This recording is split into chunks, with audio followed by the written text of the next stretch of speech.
On today's Locked On Thunder podcast, we're going to grade the 3 games from Salt Lake City and preview tonight's game against the Houston Rockets as they kick off their Las Vegas Summer League slate.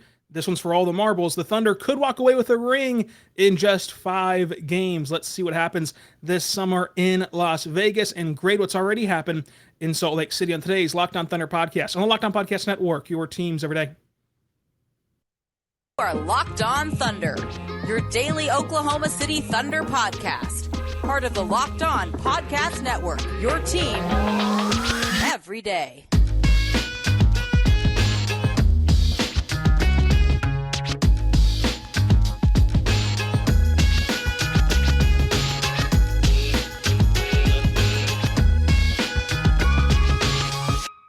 Let's get it going on the Locked On Thunder podcast on the Locked On Podcast Network, your teams every day. I am your host, media member, and editor-in-chief over at thunderousintentions.com, Rylan Stiles. You can follow me on Twitter at Rylan_Stiles. Follow the show on Twitter at LOThunderPod and email the show, LOThunderPod@gmail.com.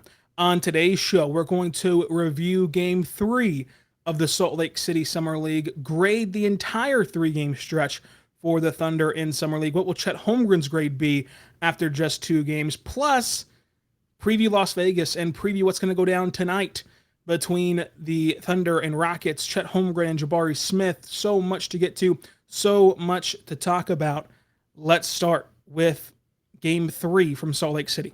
So this game, Chet Holmgren was out, but he will be available in Vegas. He was out because simply it's hard to play 3 straight days, in 3 straight games. Also, he said that the altitude kind of got to him in Salt Lake City in Utah. So just a rest day for Chet Holmgren. Tre Mann, though, was back out of health and safety protocols. And then Rob Baker, Gabe Brown, Abdul Giddey did not play. Neither did Eugene Amore or Jaden Shackelford. Again, as I said earlier this week, those guys aren't really going to play much until Game 4 or Game 3, whenever you start shutting down a lot of these guys that are, kind of NBA quality, then those guys will get their chance to prove themselves and try to get, training camp invites or 2-way deals with other teams, stuff like that. So everything went about as expected in Utah. The Sixers did not play Charlie Brown Jr., Thunder legend. That was very sad. But the Thunder start with Josh Giddey, Tre Mann, Aaron Wiggins, Pokusevski, and J.R.E., which I think was literally a starting lineup for the team last year in an actual NBA game. The Sixers start out with Trevelin Queen, Isaiah Joe, Jaden Springer, Paul Reed, and Michael Foster Jr. The big thing from this game, it was a pretty sleepy game because, you look around and Jerry, really solid player. I love Jeremiah Robinson-Earl, not a highlight maker. Aaron Wiggins, I love Aaron Wiggins. You guys know that those two guys, Jerry and Aaron Wiggins, are like ridiculously high on my hierarchy of Thunder players and the Thunder roster. Probably way too high than they should be, honestly. But I think that they are going to be very successful NBA players. But they don't lead themselves to highlight level play. The only real highlight players are Tre Mann and Josh Giddey, and Josh Giddey delivered a highlight. He scored 10 points, 5 rebounds, 7 assists, 2 steals, and a block. Did go 0 for 2 from 3, did go 3 for 11 from the floor, but one of those 3 was a posterizing slam. It was a slam dunk that just had so many moving parts. Number one, it's Josh Giddey soaring through the air for a slam dunk, a poster, just annihilating a Memphis defender. I mean a 76er defender, just annihilating him at the rim. Right? That's number one. Number two, the stare down, the barking, the swagger afterward that resulted in a technical foul. That was awesome.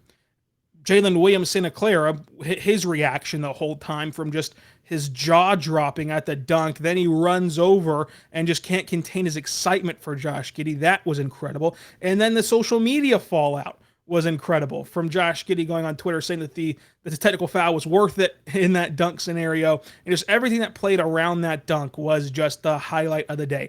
That was the big takeaway from this game, was that Josh Giddey, 1, can dunk and posterize people, and 2, how just fun this team is. And we all knew that, this is going to be a young team and they're going to, automatically have that kind of camaraderie just by being young. But that dunk and this last, these last 3 games have really put a hammer in to that point that this is going to be a team that's based in, just chemistry and based in camaraderie and based in all the off the court stuff that you just want to see. I mean, you have this, you have Josh Giddey going on NBA Today and saying that he secretly wanted the Thunder to draft Chet Holmgren the entire time because he thought that Chet Holmgren, was the best player, and he's never seen somebody protect the ring the way that Chet Holmgren protects the ring at his age. And how secret was it, Josh? I mean, you were all over his Instagram comment section, but nonetheless, he confirmed that he wanted to play with Chet Holmgren. And it looks like, again, we have those receipts. We have the screenshots of the Instagram comment section. It looks like this is not revisionist history, right? Because you can always throw a wet blanket on these things and say, well, what else are they supposed to say? What else is he supposed to say than he loves to play with his new teammate?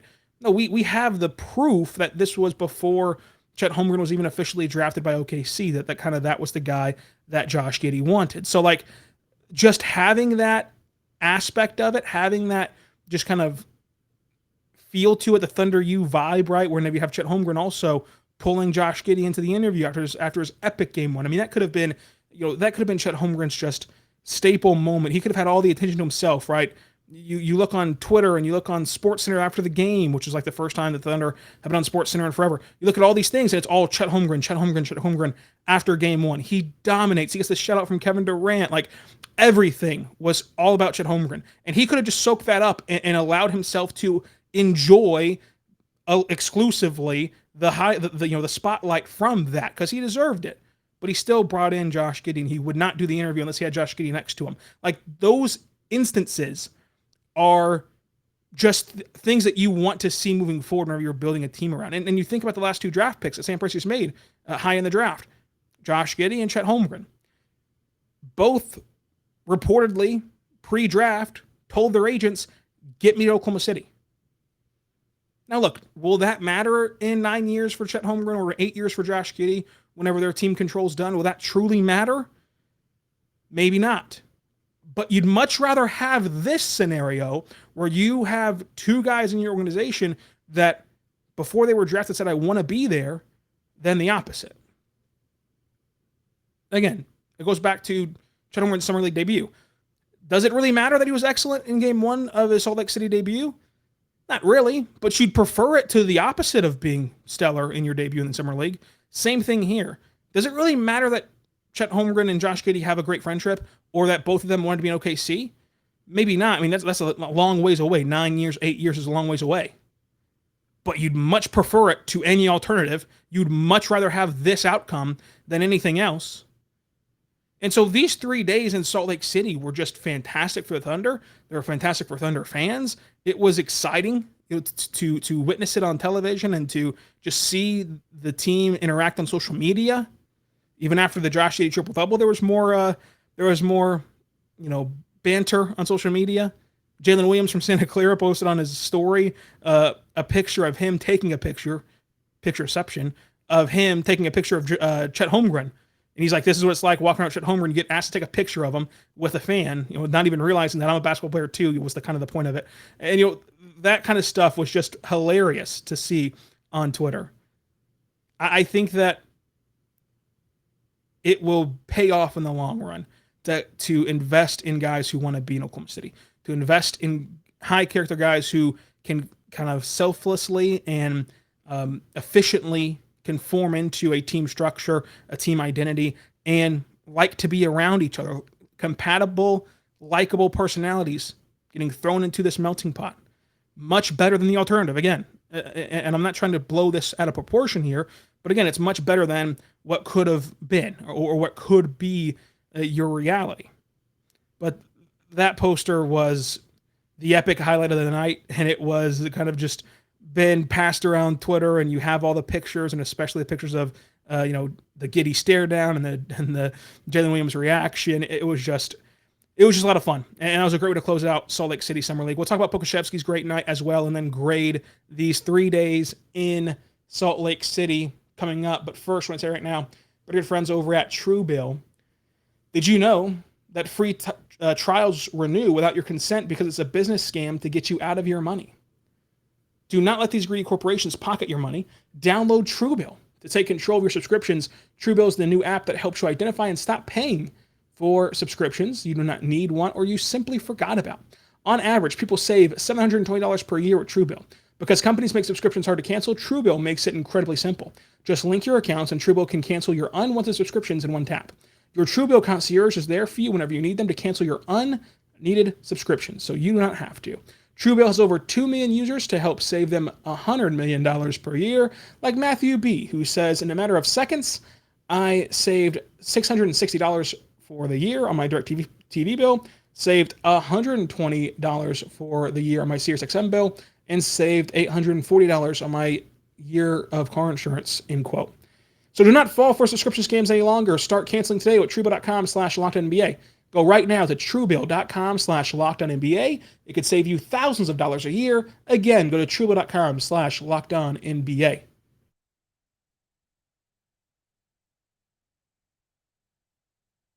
We are back on the Locked On Thunder Podcast, on the Locked On Podcast Network. It's your teams every day. I am your host, Rylan Stiles. You can follow me on Twitter at Rylan_Stiles. Follow the show on Twitter at LO Thunder Pod. So happy to have the power back and able to get this show out there before Game 1 of Vegas. That was the delay yesterday, but we're back and we saw Tre Mann return in Salt Lake City to the tune of 13 points, 6 rebounds, 2 assists, 2 steals, 1 for 5 from 3, 35% from the floor. A nice Tre Mann game. Now, look, the big talking point is the fact that after the game, it came down to the last bucket, right? The last buzzer. And the Thunder were down by 1. There's about 13 seconds left on the clock, I believe, and Tre Mann had the ball near the half-court line, just dribbling it out, and he settled for a bad shot at the buzzer whenever, again, you didn't need to take a 3 there. You could have just drove to the rack and scored, and I think that a lot of Thunder fans just got caught up in the excitement of, we can actually root for wins now because it's Summer League, and, you had a great team and you were 2-0, you want to go 3-0 in Salt Lake City. It doesn't really matter, but yes, if you want me to point it out, yes, Tre Mann should have not settled there, could have gotten a better look. At the end of the game, he was going to take the last shot the whole way, and that wasn't the last shot I would take if it was, in a more important game with higher stakes, right? A real regular season game or a playoff game. And I don't think it's the shot he would have taken if it was those settings either. But in general, yes, you would like to see him not settle. This was also the first Poku game that was actually good. 14 points, 5 rebounds, 2 assists, 2 blocks. He went 2 for 3 from 3, 55% shooting from the floor. He made great decisions, quick decisions also. He had that confidence and aggression, but this time it was a good balance, right? In Game 1, he had the aggression, he had the confidence in himself, but it went a bit overboard. It wasn't really timed very well, and it just wasn't within the flow of the game. In this game, it felt like he had a much better understanding of how the game was going to ebb and flow, and also he just kind of measured, when to take his shots, when was the right time to be aggressive, when was the right time to kind of just relax and keep the ball moving within the offense. Just things like that were much better in this game for Pokusevski, for the Thunder and for their interesting wing. I love from Poku. I hope he gets to play just a couple of games in Las Vegas to kind of try to build off this good game. But again, no one really knows what the deal is for Vegas yet. We'll see tonight in just a couple of hours what they're going to end up doing. But it was the first good Poku game, and you love to see that from him. Aaron Wiggins and Jeremiah Robinson-Earl, both of them. As I said at the top of the show, I love their games. I love what they can bring to this roster. And while they didn't create highlight plays, they were both just so good. For Wiggins, 11 points, 3 rebounds, 3 for 4 from 3, 4 for 4 inside the arc.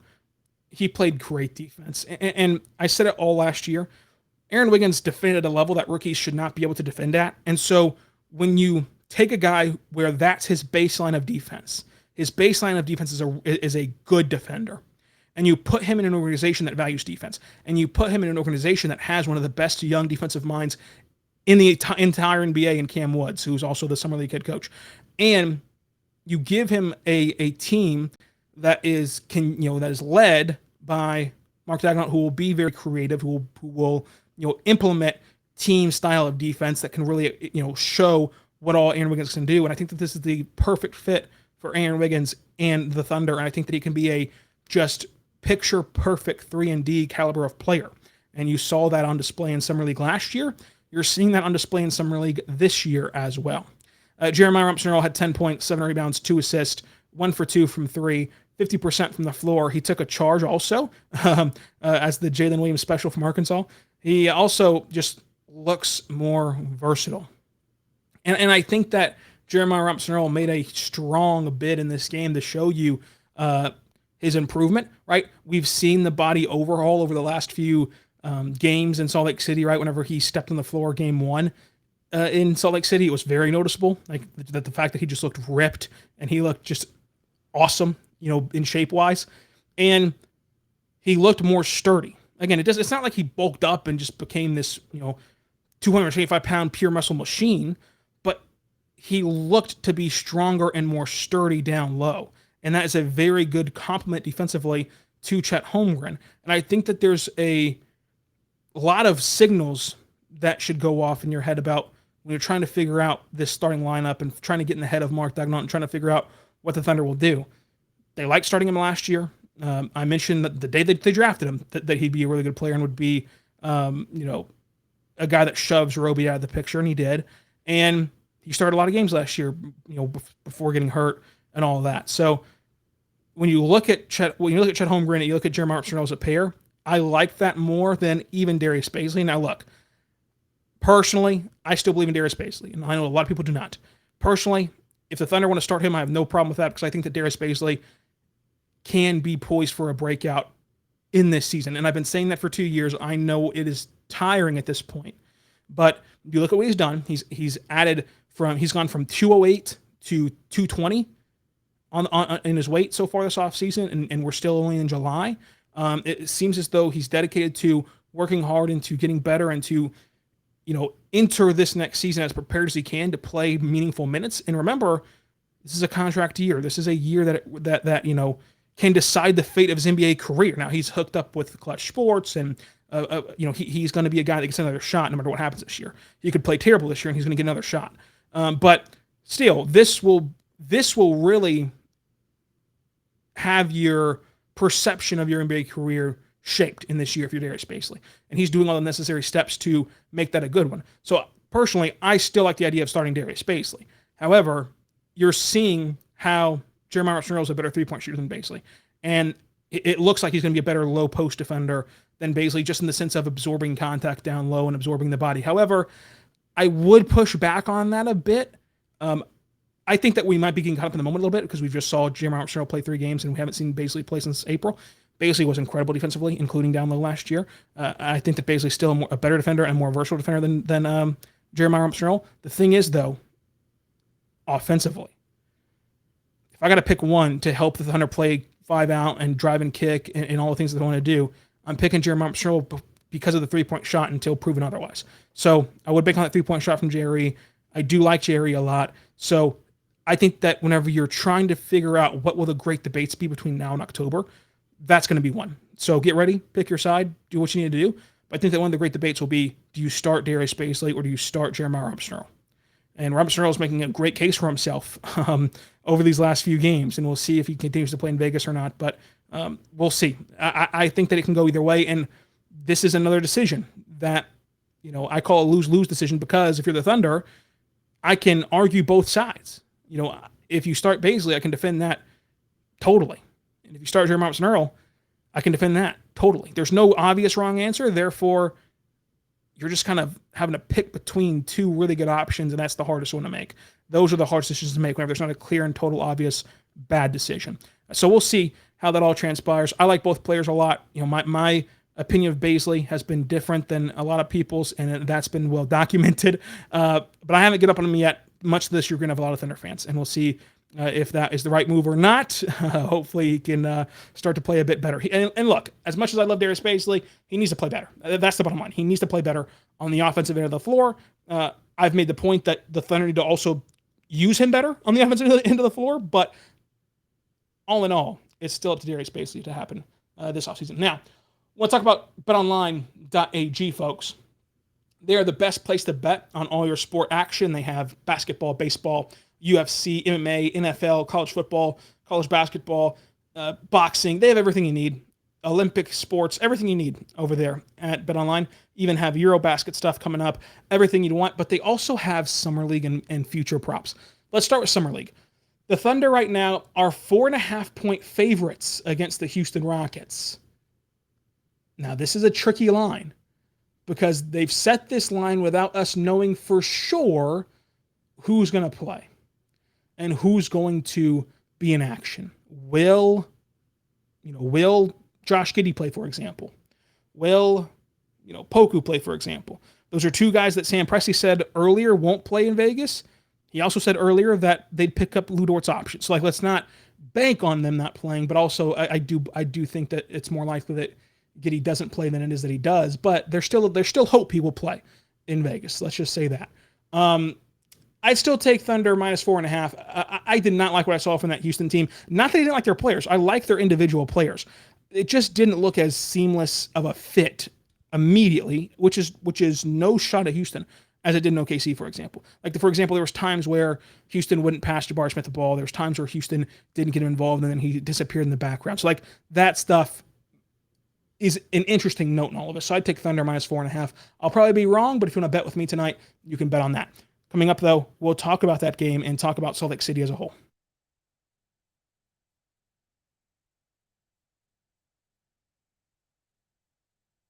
We are back on the Locked On Thunder Podcast, on the Locked On Podcast Network. It's your teams every day. I'm your host, Rylan Styles. You can follow me on Twitter at Rylan_Styles. Follow the show on Twitter at LO ThunderPod. And before we talk about tonight's game, let's recap the Vegas Summer League. As far as grades go, I'd give Josh Giddey an A+. I mean, he looked clear and away like the best player. That's what you expect from a guy who won 4 straight Western Conference Rookie of the Month awards and won every single Western Conference Rookie of the Month award that he was eligible for, that he actually played, to get. He looked awesome. Chet Holmgren, A- would be the grade for him. The Kenny Lofton stuff I think was a bit overblown. I talked about that on yesterday's show, how the Thunder should welcome teams playing that way. I didn't really get deterred by that at all, and Game 1 was just extraordinary. Game 1 was just incredible. Vid Krejci and Lindy Waters, two guys who I want to give a combined grade to because they just simply didn't play enough to give a whole grade yet. And we're going to do this again after the Vegas Summer League. But I think that those two guys were much improved on the defensive end, and that's what they really needed to work on this offseason. So to see them make that stride already was very good. Pokusevski, disappointing. So I don't want to say it's a D, but disappointing in the sense of only one good game of the 3, and really at times just did not look good at all in Salt Lake City. This is an environment where he really should thrive, especially against those rosters of Utah, Memphis, 76ers. If you were going to rank every Summer League roster, those 3 would be toward the bottom, and the Thunder would be toward the top. And so for you to still not look good against that competition is a bit worrisome. But he did have that last game that we just talked about, which was so good. So hopefully that can start to pick things up. Aaron Wiggins and Jeremiah Robinson-Earl, I'd give those two both an A. They both played excellent whenever they got minutes. And Jalen Williams from Santa Clara, I'd give him an A as well. I loved the scoring he provided. I loved what he was able to do with the ball in his hand as a play finisher, and just as a savvy cutter. Everything he did, I loved it. Now, let's talk Vegas. Vegas is where it matters, folks. Vegas is where the champion gets crowned. It's where the rings are going to get assigned for the first time ever. You're going to get actual championship rings for winning in Las Vegas. So that's a lot of fun. And the Thunder start out in Vegas today against Houston. Then they play Orlando. Then they play Sacramento. Those are 3 of the best teams in Vegas right now. And those are 3 of the best matchups you can ever find. Where you've got Chet against Jabari, Chet against Paolo, Chet against Keegan Murray. And then they play Golden State. And then the July 17th game will be to be determined based on how the pool place circles out. That's the championship game as well between the top 2 teams. But we'll see who they kind of get matched up with, if they're in the title game or not on July 17th. They've pretty much got to win out to get in the title game. You can lose one and still get there, but of course it makes your life a bit harder to do that. But nonetheless, this will be a lot of fun. As I mentioned before, this Houston team, I like it a lot. I like Ty Washington a lot. I love his game. I had him in the high 20s. I love him a lot. I want to see him get more opportunity in Houston. This game, Tari Eason had highlight flashes after highlight flashes. I still have not gone all out on Deshaun Nix either. I think Deshaun Nix can be a really nice piece, but the big concern with the Houston Rockets in the last game we saw, the first game of their Summer League season, and again, it's only the first game, so you kind of expect chemistry issues out of the gate. The whole Jabari Smith thing, where he kind of faded away toward the background and at times was just straight up ignored for the basketball. That stuff was a bit concerning, and we'll see if it carries over at all to game 2. But in general, though, I cannot wait to see Chet Holmgren take on Jabari Smith Jr. That's going to be a lot of fun. We're going to be back right after the game to recap it, so make sure you tune in. Locked On Thunder anywhere you get your podcast from. We're going to be here for you. Make sure you check it out. Locked On Thunder on YouTube, Apple Podcasts, Spotify, anywhere else. Until after the game, be good and be good to one another.